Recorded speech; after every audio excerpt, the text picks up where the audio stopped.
Hey everyone, this is Pastor Paul with some thoughts on weddings and banquets and husband points. Now, you may think I'm crazy, but I enjoy weddings. Now, guys, don't check out on me at this point because I know some of you are thinking, oh my goodness, what could be more boring than a wedding? But if you'll hang with me, you may find some interesting ways that you can turn weddings into husband points. Now, as a pastor, I have participated in and attended many weddings over the years. I've enjoyed the expressions of love. I enjoy some of the more traditional elements like the processionals and the scripture readings. I enjoy some of the more creative, newer elements that are being added as well. And I enjoy holding my wife's hand during the exchange of vows because it reminds me of the vows that I took some 26 years ago. By the way, guys, if you're paying attention, there's one creative way that you can turn a wedding into husband points. So pay attention and be creative. Now, a couple weeks ago, Jill and I were invited to attend the wedding of the daughter of a dear friend at church. Now, the ceremony was beautiful, and afterwards, we were privileged to be able to sit with and talk to some members of the family.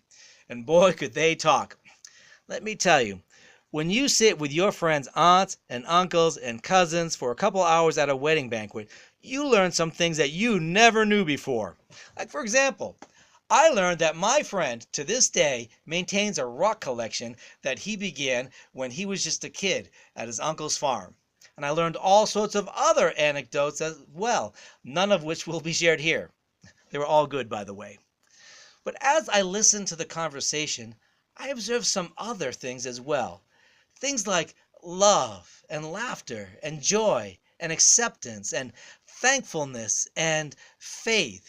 You know, there's an awful lot of good things that can happen when two great families are united by the love of two of their children. In a word, it's community. I mean, isn't this what community should look like? Aren't these the things that most of us long for?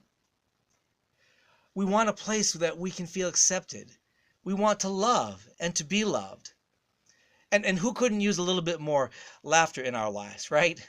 And who doesn't enjoy a place that's characterized by faith and thanksgiving?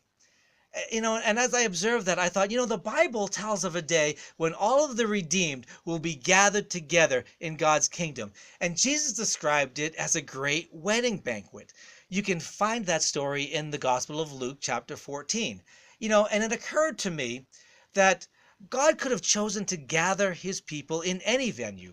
I mean, Jesus could have pictured us as gathered in a great auditorium, waiting in hushed anticipation for the King of Kings and the Lord of Lords to appear. I mean, he could have pictured us as floating on the clouds, strumming little harps. He could have pictured us as walking through a dewy meadow, frolicking through the tulips. But he didn't. He chose to picture it as a great wedding banquet. And that tells me some important things about Jesus. It tells me that Jesus is interested in having an eternal community, an eternal place where love is expressed, an everlasting place where people are filled with laughter and joy, a place where everyone is accepted forever. Jesus wants a great community. And if this is what God is shooting for in the eternal realm, how much more then should his children express those things in the here and now? Sometimes our world can seem like a pretty dark place. It seems that most everywhere you look, there are expressions of hate and anger, of despair and rejection, or of conceit and arrogance. And it can be pretty discouraging at times. But against that background, how great is the light of a church family that loves each other, that finds joy in being with each other, that is thankful to God for each other, and that accepts each other as Christ accepts us. So may our church be a great reflection of the community that Jesus is looking for all eternity. I'm Pastor Paul, and I'm wishing for you love and joy and acceptance and thankfulness and faith.